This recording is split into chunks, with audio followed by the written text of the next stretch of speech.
బీసీలు లేనిదే తెలుగుదేశం పార్టీ లేదని మాజీ మంత్రి నక్కా ఆనందబాబు పేర్కొన్నారు. బాపట్ల జిల్లా వేమూరు నియోజకవర్గం మండల కేంద్రమైన మృతులలో జైహో బీసీ సదస్సును నిర్వహించారు. ఈ సందర్భంగా ఆయన మాట్లాడారు. తెలుగుదేశం పార్టీకి బలహీన వర్గాలు లేదు, తెలుగుదేశం పార్టీ లేదు. ఇది యథార్థం. బలహీన వర్గాల వెన్నుదన్నుతోటే ఈ పార్టీ మనుగడ సాగిస్తూ ఉంది, ముందుకు పోతా ఉంది. పటిష్టవంతంగా పునాదులు వేసుకొని అధికారం ఉండొచ్చు, లేకపోవచ్చు.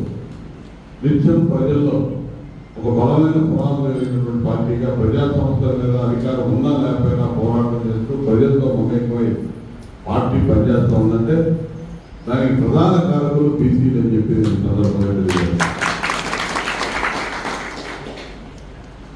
అదేవిధంగా తెలుగుదేశం పార్టీ కూడా ఉమ్మడి ఆంధ్రప్రదేశ్ రాష్ట్రాల్లో, తెలంగాణలో ఇంకా ఎక్కువ ఉంటారు. బ్రహ్మాండమైనటువంటి పొజిషన్, రాజకీయంగా ఒక గుర్తింపు, గౌరవం తీసుకొచ్చి పెట్టింది కూడా తెలుగుదేశం పార్టీ. ఎంతో మంది ఆ రోజు పార్టీ పెట్టినప్పుడు చదువుకున్నటువంటి యువకులు, దేవేంద్ర గౌడ్ అంటాడు, లేకపోతే రామకృష్ణ గారు అంటాడు, అనేక మంది జయకృష్ణమూర్తి గారు అంటాడు, పెద్ద పెద్ద